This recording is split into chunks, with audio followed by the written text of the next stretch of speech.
دوسرے دن خالد اپنے گھوڑ سوار دستے میں سے چند ایک جانباز سوار منتخب کر کے خندق عبور کرنے کو چل پڑا۔ خالد رک جاؤ، ابو سفیان نے اسے کہا، کیا تم نے کل اکرمہ کے سواروں کا انجام نہیں دیکھا تھا؟ اب مسلمانوں نے وہاں پہرے کا اور زیادہ مضبوط انتظام کر دیا ہوگا۔ کیا یہ بہتر نہیں کہ لڑے بغیر واپس جانے کی بجائے تم میری لاش میرے گھوڑے پر رکھ کر مکہ لے جاؤ؟ خالد نے کہا، اگر ہم ایک دوسرے کے انجام سے ڈرنے لگے تو وہ دن بہت جلد طلوع ہوگا جب ہم مسلمانوں کے غلام ہوں گے۔ میں تمہیں روکوں گا نہیں میرے دوست، اکرمہ نے خالد سے کہا، لیکن میری ایک بات سن لو، اگر تم میری شکست کا انتقام لینے جا رہے ہو تو رک جاؤ۔ تمہیں قریش کی عظمت عزیز ہے تو ضرور جاؤ۔ آج مدینہ کی طرف جاتے ہوئے خالد کو وہ لمحے یاد آ رہے تھے۔ اسے نہ اس وقت یہ خیال آیا تھا، نہ آج، کہ وہ یہ جانتے ہوئے بھی خندق عبور کر کے بھی مارا جائے گا، نہ عبور کر سکا تو بھی مارا جائے گا، کیوں خندق کی طرف چل پڑا تھا۔ خالد چند ایک منتخب سواروں کے ساتھ خندق کی طرف بڑھا۔ اس نے خندق پھلانگنے کے لیے کچھ فاصلے سے اپنے گھوڑے کو ایڑ لگائی، مگر اس مقام کے پہرے پر جو مسلمان کہیں چھپے بیٹھے تھے، انہوں نے تیروں کا مئی برسا دیا۔ خالد نے لگام کو پوری طاقت سے کھینچا اور اس کا گھوڑا خندق کے عین کنارے پر جا رکا۔ خالد نے گھوڑے کو پیچھے موڑا اور اپنے تیر اندازوں کو بلایا۔ اس نے سوچا تھا کہ اس کے تیر انداز مسلمانوں پر تیر پھینکتے چلے جائیں گے، جس سے مسلمان سر نہیں اٹھا سکیں گے اور وہ خندق پھلانگ لے گا۔ لیکن مسلمانوں نے تیر اندازی میں اضافہ کر دیا۔ مسلمان تیروں کی بوچھاڑوں میں تیر چلا رہے تھے۔ خالد کو پسپا ہونا پڑا۔ خالد اس انداز سے اپنے سواروں کو وہاں سے ہٹا کر دوسری طرف چل پڑا جیسے اس نے خندق پر ایک اور حملہ کرنے کا ارادہ ترک کر دیا۔ مورخین، جن میں ابن ہشام اور ابن سعد قابل ذکر ہیں، لکھتے ہیں کہ یہ خالد کی ایک چال تھی۔ اس نے چلتے چلتے اپنے سوار جیش میں مزید سوار شامل کر لیے۔ اس نے سوچا یہ تھا کہ اسے پسپا ہوتے دیکھ کر مسلمان پہرے دار ادھر ادھر ہو جائیں گے۔ اس نے دیکھا وہاں اسے کوئی پہرے دار نظر نہ آیا۔ اس نے اپنے دستے کو خندق کے کم چوڑائی والے مقام کی طرف موڑ کر سر پر گھوڑا دوڑا دیا۔ خالد کی یہ چال صرف اس حد تک کامیاب رہی کہ اس کے 3-4 گھوڑ سوار خندق پھلانگ گئے۔ ان میں خالد سب سے آگے تھا۔ مسلمان پہرے داروں نے انہیں گھیرے میں لے لیا۔ قریش کے جو سوار ابھی خندق کے پاس تھے، ان پر مسلمانوں نے اتنے تیر برسائے کہ انہیں پسپا ہونا پڑا۔ خالد اور اس کے سواروں کے لیے مسلمانوں کے گھیرے سے نکلنا بہت مشکل ہو گیا۔ یہ زندگی اور موت کا معرکہ تھا جو خالد نے گھوڑا دوڑا کر اور پینترے بدل بدل کر لڑا۔ اس کے سوار بھی تجربہ کار اور پھرتیلے تھے۔ ان میں سے ایک مارا گیا۔ خالد اب دفاعی معرکہ لڑ رہا تھا۔ اس نے کئی مسلمانوں کو زخمی کیا، جن میں سے ایک شہید ہو گیا۔ آخر اسے نکلنے کا موقع مل گیا اور اس کا گھوڑا خندق کو پھلانگ آیا۔ اس کے جو سوار زندہ رہ گئے تھے وہ بھی خندق پھلانگ آئے۔ اس کے بعد قریش میں سے کسی نے بھی خندق کے پار جانے کی جرات نہ کی۔ اکرمہ اور خالد کی ناکامی کے بعد قریش اور ان کے دیگر اتحادی قبائل کے لشکر میں مایوسی جو پہلے ہی کچھ کم نہ تھی اور بڑھ گئی، خوراک نہ ہونے کے برابر رہ گئی۔ ابو سفیان، جو اپنے اور دیگر تمام قبائل کے لشکر کا سالار اعلیٰ تھا، پہلے ہی ہاتھ پاؤں چھوڑ بیٹھا تھا۔ خالد، اکرمہ اور صفوان نے یہ ظاہر کرنے کے لیے کہ ان کا لشکر زندہ و بیدار ہے، یہ کارروائی جاری رکھی کہ وقتاً فوقتاً خندق کے قریب جا کر مسلمانوں کی خیمہ گاہ پر تیر برساتے رہے۔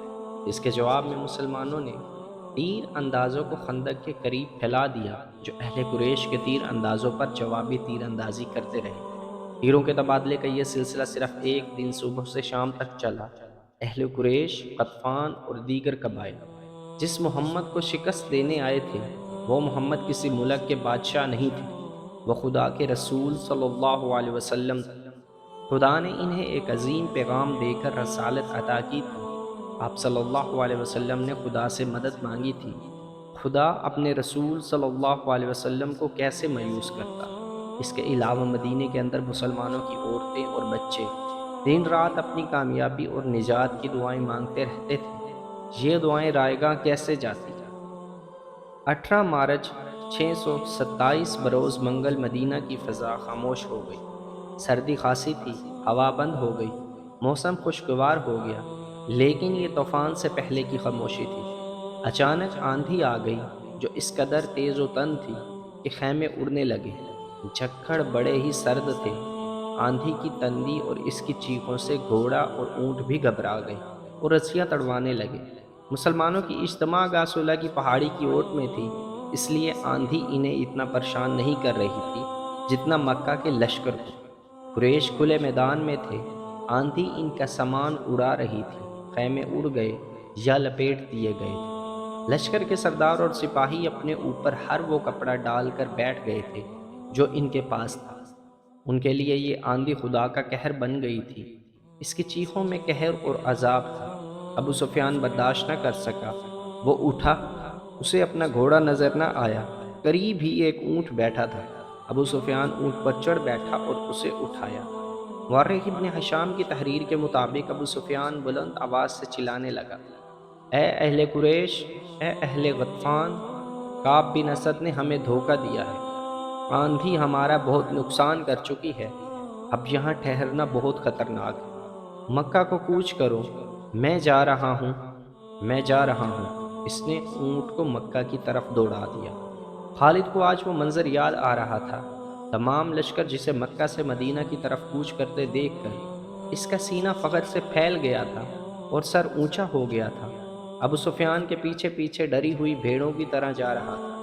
خالد اور عمر بن عاص نے اپنے طور پر سوچا تھا کہ ہو سکتا ہے کہ مسلمان عقب سے حملہ کر دیں، چنانچہ انہوں نے اپنے سوار دستوں کو اپنے قابو میں رکھ کر لشکر کے عقب میں رکھا تھا۔ ابو سفیان نے ایسے حسابی اقدام کی سوچی ہی نہیں تھی۔ اسے پسپا ہوتے لشکر میں وہ آدمی نہیں تھے جو مارے گئے تھے، اور اس لشکر میں نعیم بن مسعود رضی اللہ عنہ بھی نہیں تھے۔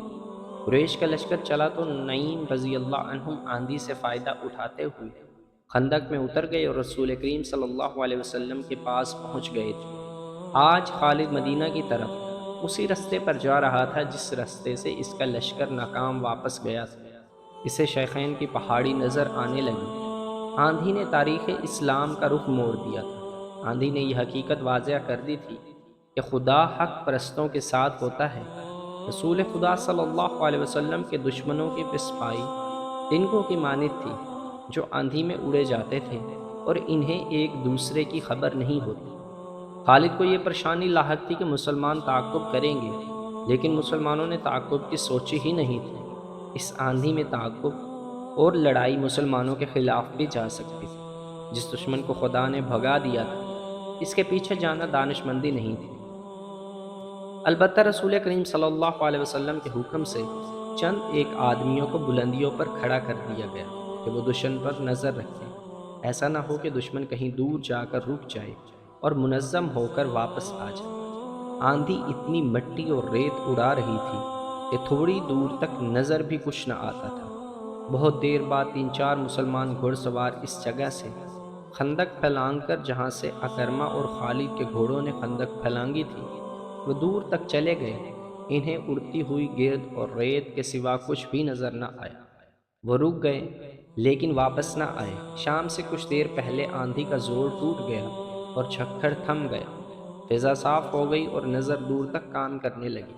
دور افق پر زمین سے گرد کے بادل اٹھ رہے تھے۔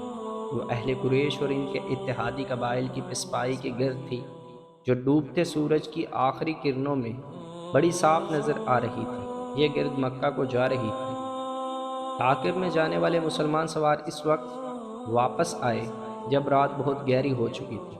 خدا کی قسم، انہوں نے واپس آ کر بتایا، وہ جو ہمارے عقیدے کو توڑنے اور مدینہ کی اینٹ سے اینٹ بجانے آئے تھے، وہ مدینہ سے اتنی دہشت لے کر گئے ہیں کہ رک نہیں رہے، کہیں پڑاؤ نہیں کر رہے۔ کیا راتوں کو مسافر پڑاؤ نہیں کیا کرتے؟ کیا لشکر راتوں کو بھی چلتے رہتے ہیں؟ وہی چلتے رہتے ہیں جو منزل تک بہت جلدی پہنچ جانا چاہتے ہوں۔